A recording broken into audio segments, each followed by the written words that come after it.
Vision 2030, a 3-day event, dialogue, and a shared commitment to a safer future.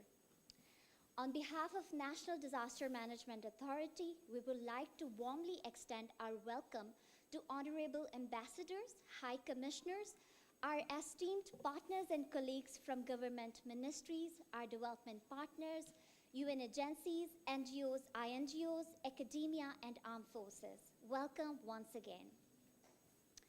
Ladies and gentlemen, let's begin this event with the recitation from the Holy Quran. بسم الله الرحمن الرحيم ربنا آمنا بما أنزلت واتبعنا الرسول فاكتبنا مع الشاهدين ومكروا ومكر الله والله خير الماكرين صدق الله العظيم. Ladies and gentlemen, please rise for the national anthem.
Dear audience, climate change has profoundly impacted our living dynamics. Pakistan, though facing rising disaster, is showing remarkable resilience, transitioning from reactive to proactive disaster management. Now let's take a closer look at PEDRR 25, a commitment to resilience, a documentary that showcases Pakistan's evolving journey. Ladies and gentlemen, let's have a look.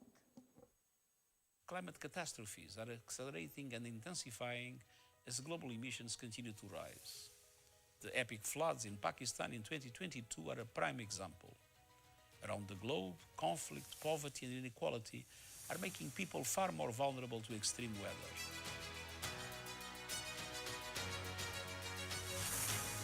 Disasters do not recognize borders.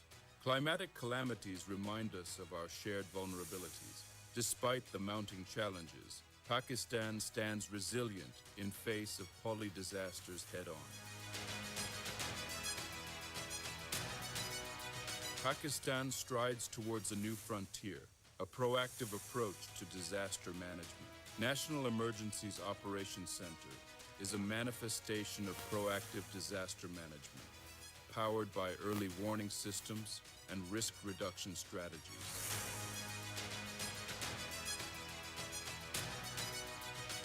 In 2023, NDMA launched the first ever Pakistan's Expo on disaster risk reduction, a pivotal step toward redefining resilience. This May, the second edition of PEDRR unfolds under the theme Pakistan's Resilience Vision 2030. The immersive 3-day event includes innovative capacity displays, green talks, seminars, and artistic displays. PEDRR is more than an event. It's a platform for engagement, innovation, and national dialogue.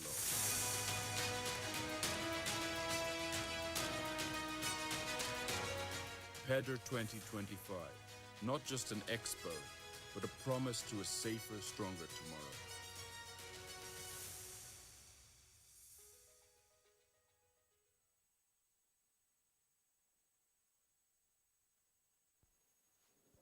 Ladies and gentlemen, without any further delay, please join me in welcoming the Chairman NDMA, National Disaster Management Authority, Lieutenant General Inam Haider Malik, Hilal-e-Imtiaz, for the opening remarks.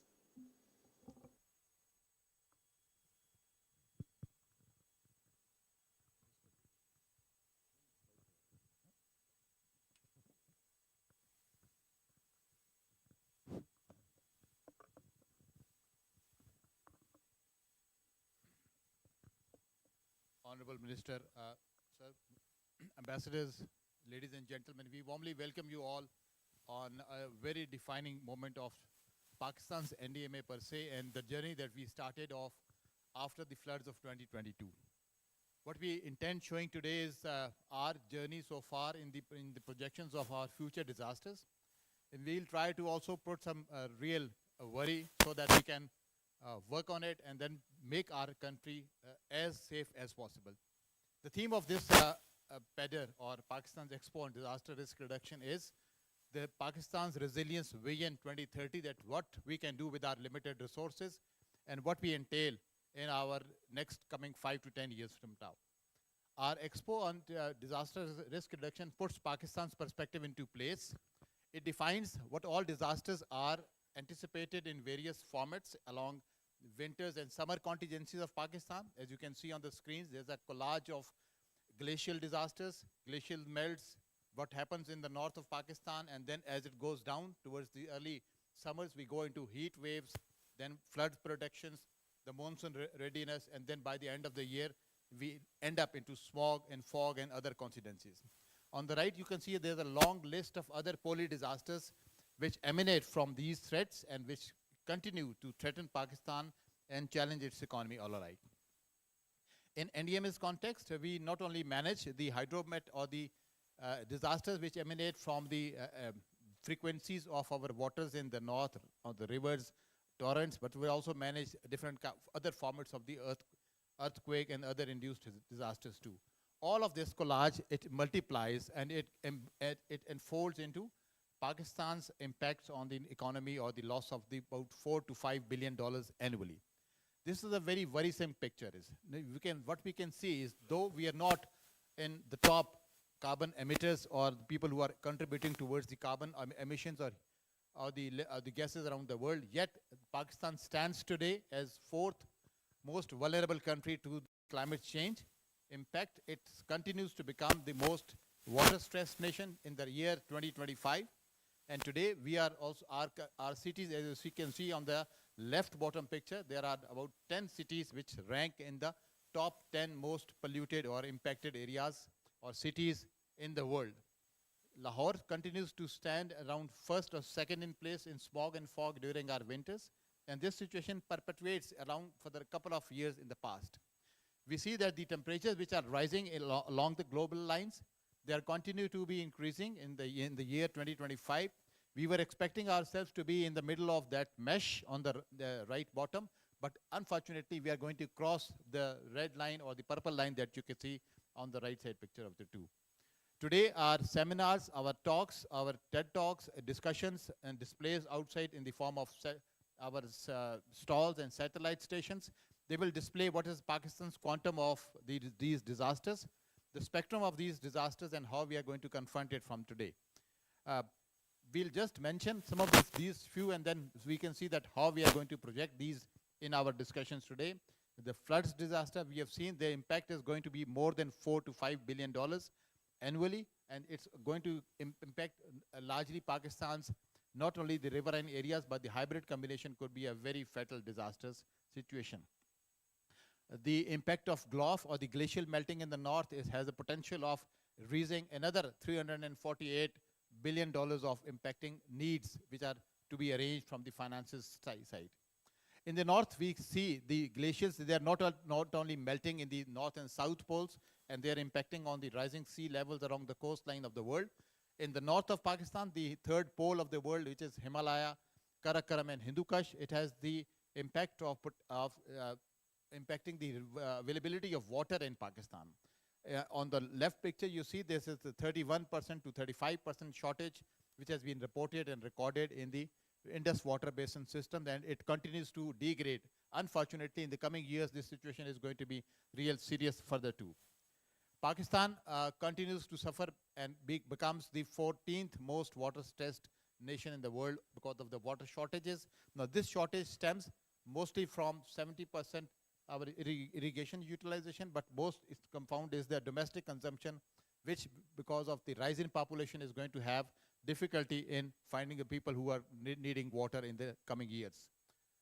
Drought, these are the areas which we thought that those were our drought project vulnerable areas, but every year there's a 3 to 5% increase in those areas, and there are 3 to 4% increase in the impact of the drought in the Pakistan because of population, reduction of the lands which are available for the crops, the amount of water which is impacting the other parts of Pakistan.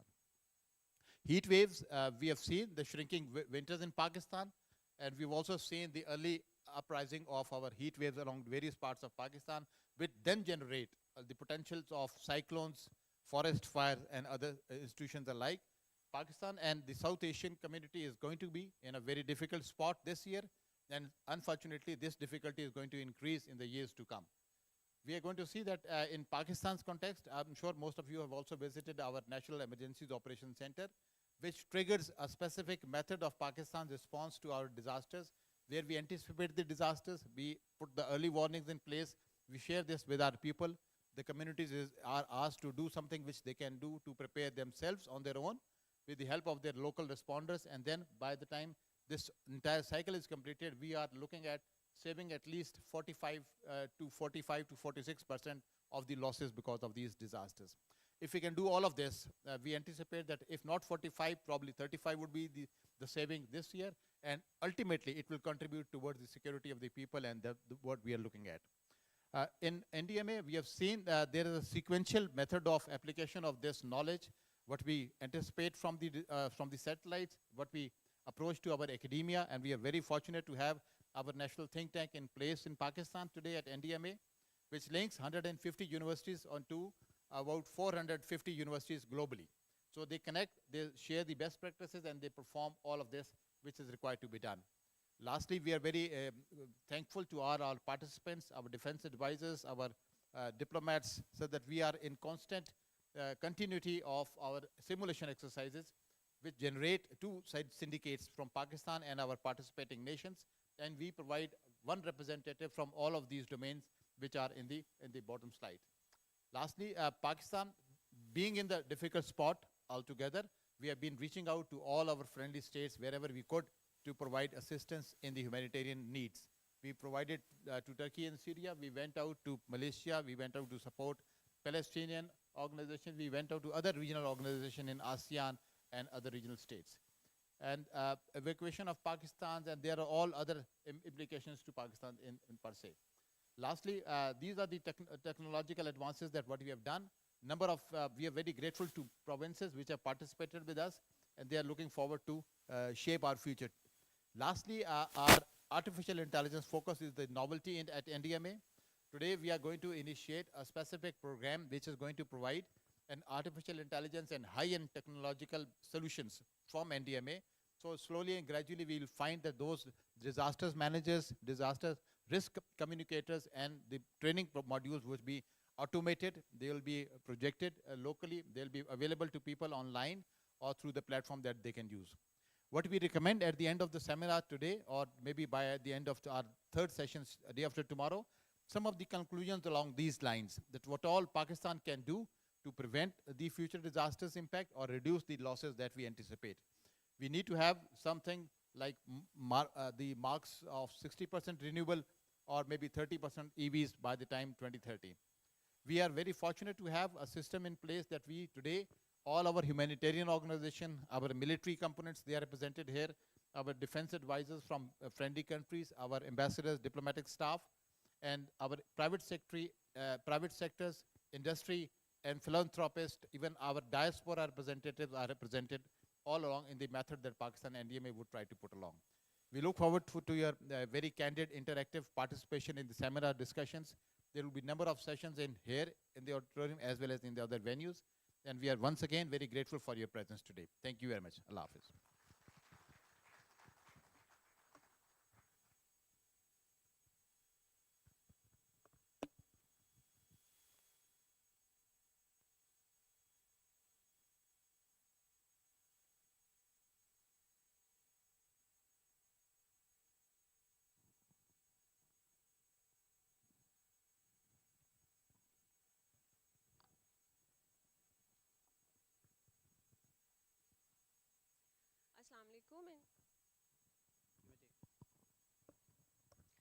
Assalamu alaikum and a very good morning. Thank you very much for giving us this opportunity to speak on a topic or a platform which is very close to our hearts and indigenously developed by the tech team of National Emergency Operations Cell. It is called the Global Common Operating Picture or GCOP. May I request the team please to display on the screen? Okay, this is the interface of Global Common Operating Picture. So when we say proactive disaster management, so this is the ultimate solution for proactive disaster management because this platform has the capability to give us 6 to 12-month projection for multi-hazard, for floods, for cyclone, for wildfires, for heat wave, for all the hydromet and the geophysical hazard, not only for Pakistan but across the globe. We have made it interface very flexible. We have the slider on the top. You can just toggle between into the days, weeks, and then months to see what is the atmospheric variable anomaly, its spatial distribution, its quantum, again, not only for Pakistan, but across the globe. We have one of the subset of this global common operating picture, which is called automated risk calculator or disaster early warning calculator.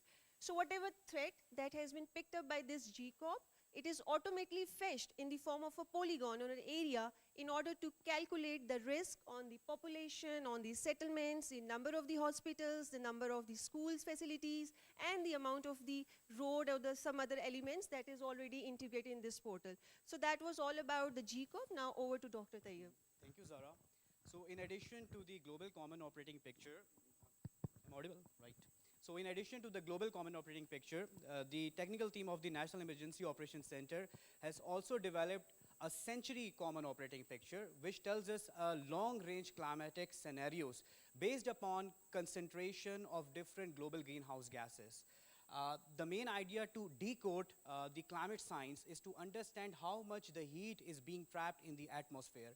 And rightly understanding the heat budget tells us to understand, it actually tells us that what would be the future climate outlook. So based upon this, the technical team of the NEOC is utilizing the 6th assessment report of the Intergovernmental Panel of Climate Change, which tells us different shared socioeconomic pathways, and every shared socioeconomic pathways has an inbuilt concentration projection of the carbon dioxide, the global greenhouse gas, and as well as the methane or the carbon monoxide, the chlorofluorocarbon, and number of other trace gases that actually control and maneuver the entire climate system of the world. So it means that if we rightly monitor this global greenhouse gas concentration, and this rightly monitoring of this and as well as projection of this global greenhouse gas concentration would help us to understand future climatic outlook. So based upon this approach, we have developed the two important pathways for the entire centuries till 2100. And this, we have used two pathways. One is what we call the shared socioeconomic pathway 3, which is business as usual or middle of the road pathway. And the third and second pathway is the fossil fuel rich pathway, that is the shared socioeconomic pathway 5. And on the basis of these two pathways, we have determined how would the earth would look like in our future. And we have done the decadal projections, like after every 10 years, how the earth climate system would behave based upon this concentration of the global greenhouse gas concentration. If we compare the total concentration of the carbon dioxide from the pre-industrial level, 1870, we see that there is a twice-fold increase in the net concentration of the carbon dioxide from the 230 part per million. That was a pre-industrial level, and now it has increased to a level of 460 part per million. It means only in the last 200 years we have twice-fold increased the total concentration of the global greenhouse gas. And remember, this global greenhouse gas actually traps the heat within the Earth system. And the entire climate system of the world depends upon how much you are adding heat within the Earth system. And remember, this heat is known as the heat budget analysis. And if we monitor the temperature differential, that is the heat between the equator to the North Pole, the temperature differential tells us that how much would be increased in the different weather extreme events. And unluckily, there is a projection that after every 10 decades, we are increasing 100 part per million of carbon dioxide. And remember, 100 part per million of carbon dioxide concentration means 1 degree centigrade rise in temperature. So this means that in the 2030, we will be having a high surge in the carbon dioxide that would reach to around 560 part per million, which equals to around 2.5 degrees centigrade above than pre-industrial level global temperature variation, which is even beyond the commitment of the Paris Agreement, which dictates us to keep the limit below than the 2 degrees centigrade. So if we understand this global greenhouse gases and determine the future climate pathways, so we would see that most of the equatorial region is the region where high heat would be trapped, and this high heat trapping would cause aggressive increase both in the land surface temperature and also in the atmospheric temperature. And this increase in the land surface temperature would cause excessive increase in the frequency of different hydrometeorological hazards. Particularly, the torrential rains would become more and more proliferated in the future. We'll be witnessing the equator and the tropical region, which will be becoming more and more warmer and warmer in the future. So the frequency of the tropical cyclone, the storm surges, the glacier melt, or any hydrometeorological hazard in the future would become more and more profound. So the linchpin of the entire game is to cut and reduce the carbon dioxide concentration so as to remain under the permissible limits of the planetary dynamics. Thank you. I think in the interest of time, we have to pause here. So in the Thank you interest of very time, much. we'll Thank stop you it very here. much. Thank you. I would like to thank Chairman NDMA for his comprehensive overview, and I would also thank Ms. Zara and Dr. Tayyib for a comprehensive overview over GCOP and NCOP. Moving forward, we have the privilege of hearing from a distinguished member of the United Nations. Ladies and gentlemen, please welcome Ms. Koko Oshiyama, Acting UN Resident Coordinator and Humanitarian Coordinator to Pakistan.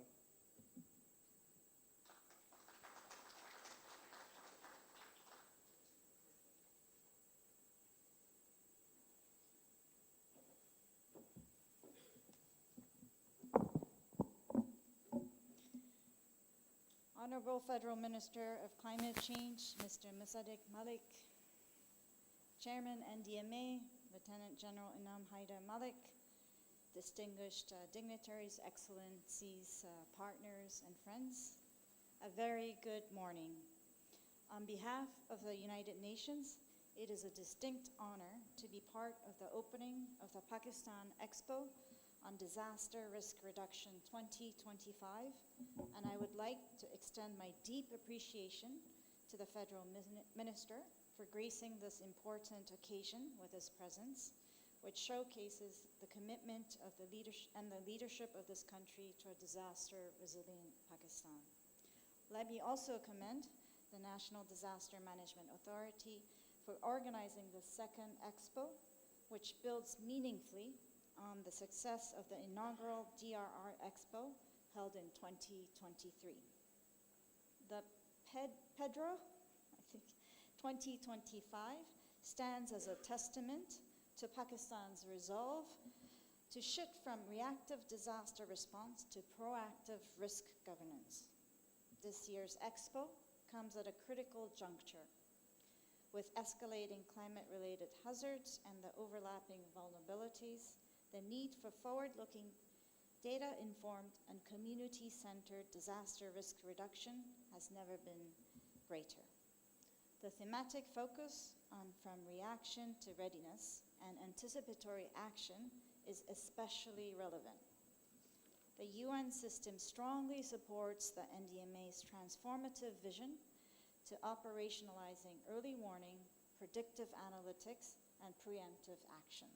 These are not just best practices, they are global imperatives. I am particularly encouraged by the inclusion of themes such as technological innovation, urban resilience, gender-responsive DRR, and the role of local communities and volunteers. These are the levers that drive inclusive, sustainable resilience. Pakistan's initiatives, such as Global Common Operating Picture, GCOP, and the modernized National Emergency Operations Center, NEOC, are setting new benchmarks in the region. They reflect the kind of innovation and leadership that is needed to navigate the complex risk landscape of the 21st century. The United Nations in Pakistan is proud to work alongside the government and the people of Pakistan in strengthening resilience at all levels, whether through technical support, anticipatory financing, capacity building, or data sharing. We remain committed to supporting national priorities in line with the Sendai framework, the Sustainable Development Goals, and Pakistan's Resilience Vision 2030. Excellencies, friends, and colleagues, let this expo be a moment not only of learning and sharing, but of concrete commitment and collective action. Together, we can build a disaster-resilient Pakistan that leaves no one behind. Thank you once again for the invitation, and I wish the expo great success. Thank you. Thank you, ma'am, for your remarks. It is now my distinct privilege to extend an invitation to our honorable chief guest, Mr. Musaddiq Masood Malik, Federal Minister of Climate Change and Environmental Coordination, to deliver his esteemed remarks.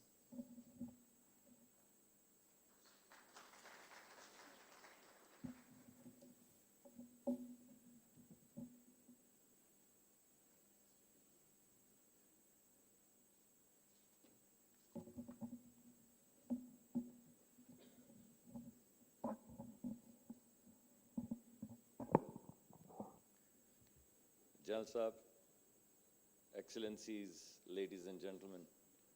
First of all, thank you very much for inviting me. I just got back from GB. I'll toggle between Urdu and English to make sure that, we cater to all of our friends. So I was in GB, and I honestly did not have a fair sense of what a GLOF is going to be about, what GLOF is really about. So I went into the mountains and we saw a few glaciers there. And then we came down from where the glaciers were.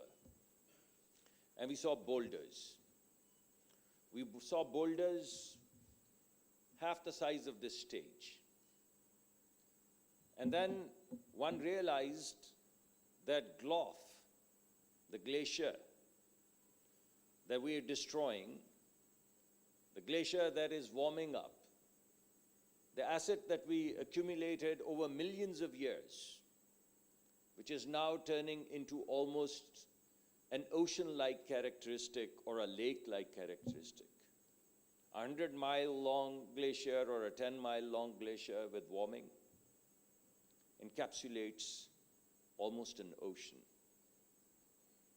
And when this glacier bursts, the ocean comes down, or the lake comes down. And this ocean or lake comes down from 30,000 feet, 15,000 feet, 19,000 feet. And as it comes down, it brings with it these boulders.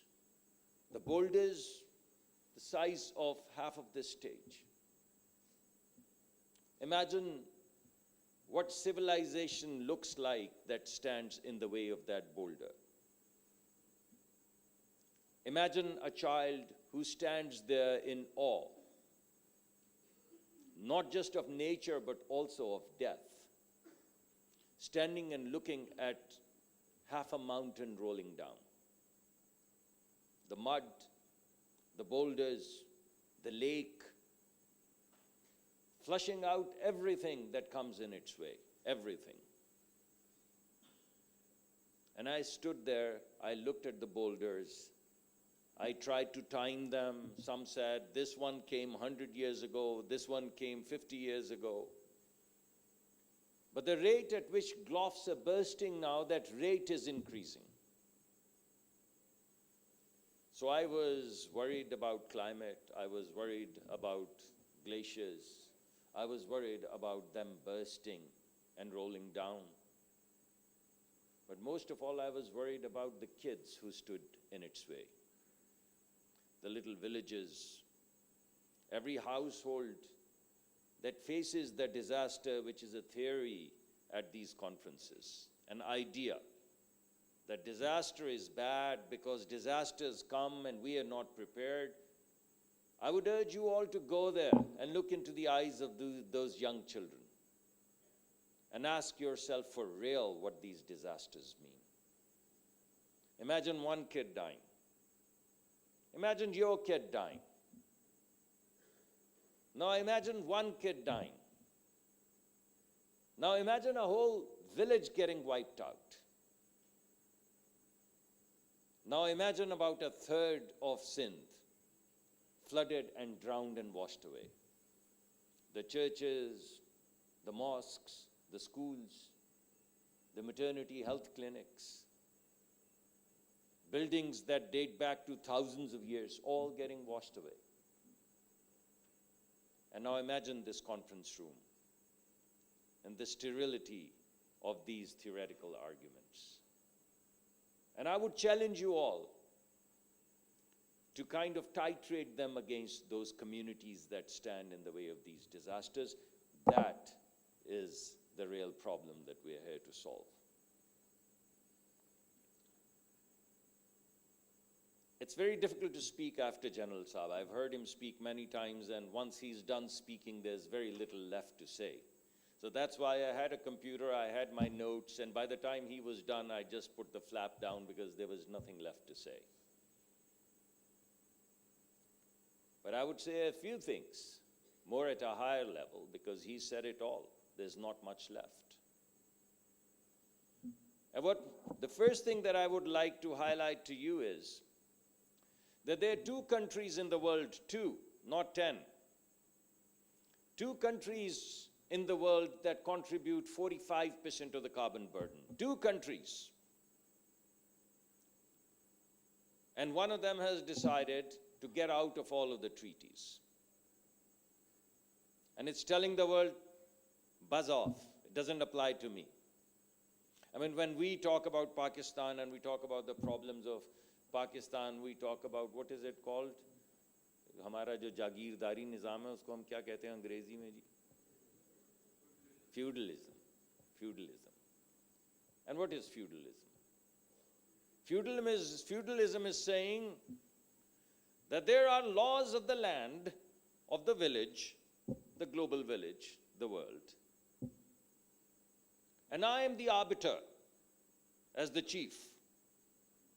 And if some injustice is done in the village, I, the feudal lord, shall decide how it's going to get arbitrated. And who is going to pay what, and at what cost?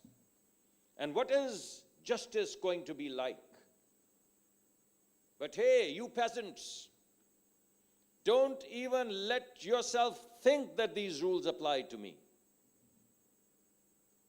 I would impart justice, but those rules of justice don't apply to me. So don't look at me. I am the Lord. And that is exact feudalism that we're facing right now across the globe. The rules are there for you. They don't apply to me. So I pollute. I tell you what to do. But don't ask me to be a part of this treaty, because I'm not. For I'm the governor, the feudal lord of the world. So 2 countries, 45% carbon burden. 10 countries, 75% of the carbon burden. over 75% of the carbon dioxide burden in any way, whether it's carbon dioxide or methane or anything, any measure that you want to use. 10 countries of the world are contributing 75%, 2 are contributing 45%, and one of them, one of the biggest contributors is saying the rules don't apply to me. They only apply to us. So here we are, with the story of glaciers and the kids, telling you about our vulnerability. Vulnerability which has not come about on us because of us. Vulnerability that has been imposed on us by those who are consuming the environment. So the hazard, the problem that we're facing, the crisis that we are confronting right now is not the crisis of disasters. It's the crisis of justice. And that's the first thing that I would like to submit to you. That we are here not just talking about the disaster, the crisis of disaster and the warming and all of those systems that General Saab has so aptly put in front of you. Politically, I want to bring to the fore the crisis of justice in front of you.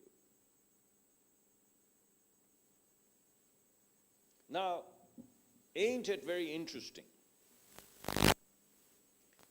that the countries that produce 70% or 75% of the carbon are the exact same 10 countries that are consuming 85% of the green financing of the world.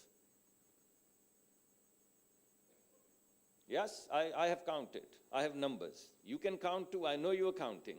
So count. If you want, I can roll down the numbers in terms of countries as well.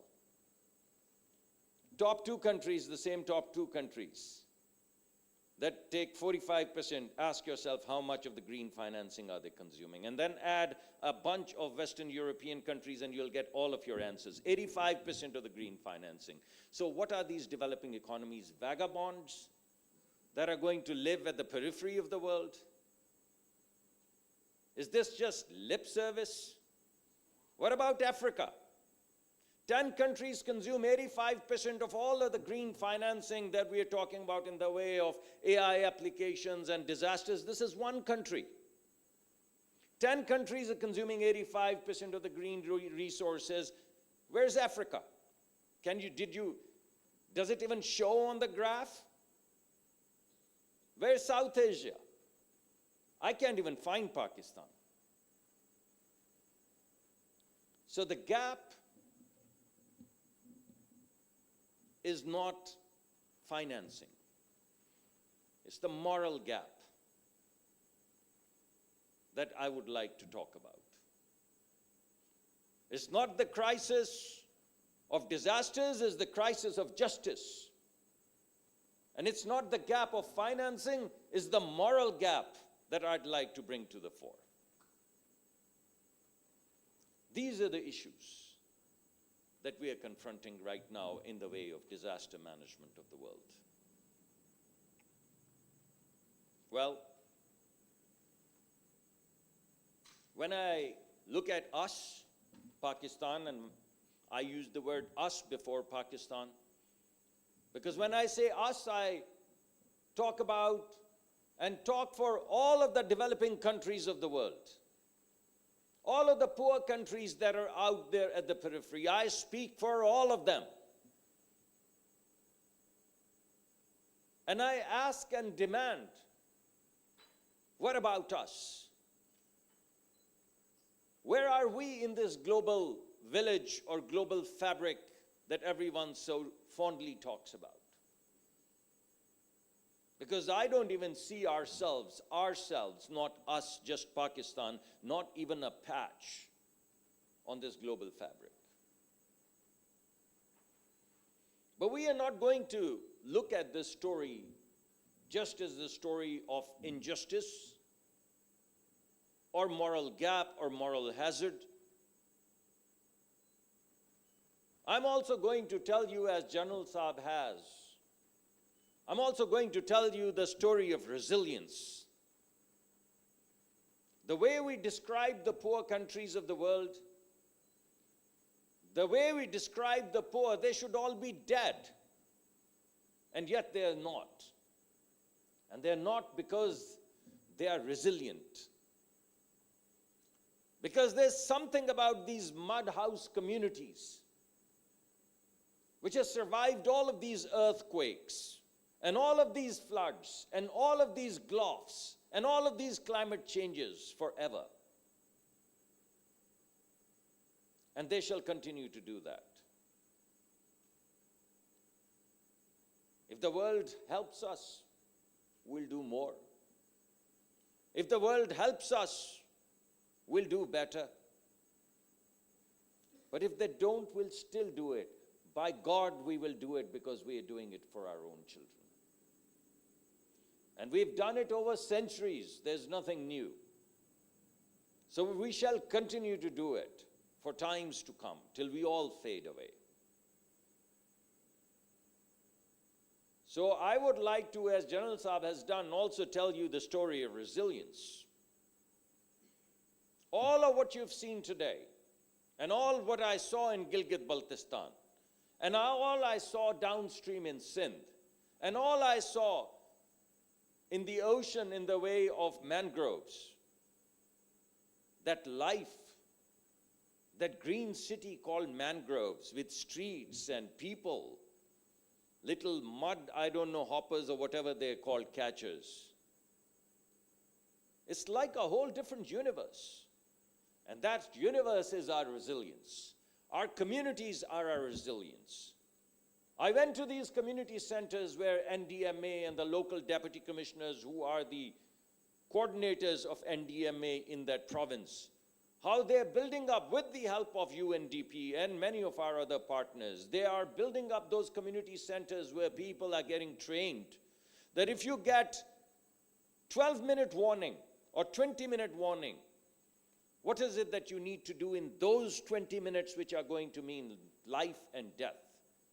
It's easy, because those communities have been doing it for centuries. We just organizing, NDMA is organizing them, empowering them, giving them the assets, the infrastructure, the tents, the medicines, so they can do what they've been doing for centuries more expediently and save their children better.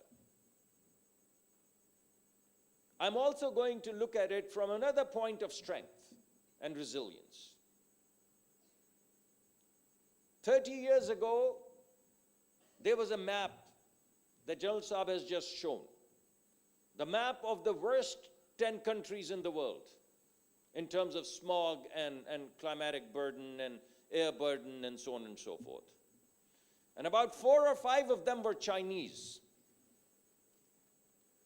And the only thing that you heard was the masks and China, because people couldn't breathe. Now China exports 70 to 80% of the world's solar technology. They have leveraged the taxing demand that they had into the world's strongest cluster of solar technology. And China is not alone in the universe. In the 1970s, Finland did exactly the same. Finland was a forest, and Nokia was a tire company, not a phone company. And they were killing their forests to produce rubbers and tires. And at that point in time, some wise person stood up and set up the world's highest standards of environment in Finland, the world's highest standards. And by the turn of the century, Finland was exporting 1/3 of the world's environmental technology. Because of the high standards that they set to save their forests, and China to save their cities. One is exporting 70% of solar technology of the world, and the other was exporting 1/3 of environmental technology of the world. That's what we want to do. So we'd like to invite the rest of the world and tell them that we, Pakistan, the green Pakistan, is open for business. You've seen technologies. You've seen our National Emergency Operating Center. You've seen the screens. Behind those screens are these uniform pictures. And behind those uniform pictures is AI technology. And behind those technologies are modeling training kind of platforms. And behind those modeling training platforms are data centers. And behind those data centers are data engineers. So we must have them all. In order for us to invite you, when we invite you to that national center, a National Emergency Operating Center, and you look at that screen, what you're looking at is the human competence that Pakistan has. And we are going to leverage this competence. Every single stall that I went to and I saw and I asked questions, I was trying to figure out what more can we leverage. Where is this research going on? Which universities are involved? How are we going to commercialize this? Because we are not just looking for assistance. We're going to build up green clusters. We're going to build up green jobs. We're going to have just there, like there's a forest of trees and green forest in mangroves. We're going to build exactly in the same fashion streets and little alleys of new green businesses across Pakistan. And all of these young men and women who are coming out of universities who are not cynical like me, not old and cynical and dull, they're still starry-eyed, and they still believe that the world can be changed. We're going to empower them. And our job is simply to get out of their way and let them be. And this government is committed to getting out of the way of these starry-eyed young men and women who are behind these stalls, who are behind these screens, who are behind these uniform pictures, who are behind these training platforms. Our job is just to unleash their power. That's it. And that is what we are going to do. And that is our people and our communities. That is our true resilience against disasters. And by God, we'll build this resilience. History is not going to judge us on this center. This center would have morphed. It would have a very different form. History is not going to judge us on early warning detection centers that I saw, those radars and so on and so forth. And much work needs to be done, and we'll have a separate conversation about connectivity and so on and so forth. History will judge us on the decisions that we make today. And these decisions have to be made for our children, in their image. For us, we've already happened. So don't get judged for conferences. Get judged for the decisions that you make today. Thank you very much for your attention.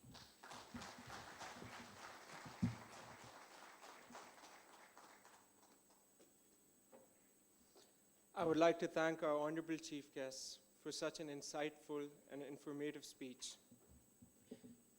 Ladies and gentlemen, as we conclude today's proceedings, I would like to underscore the importance of the upcoming 3 days.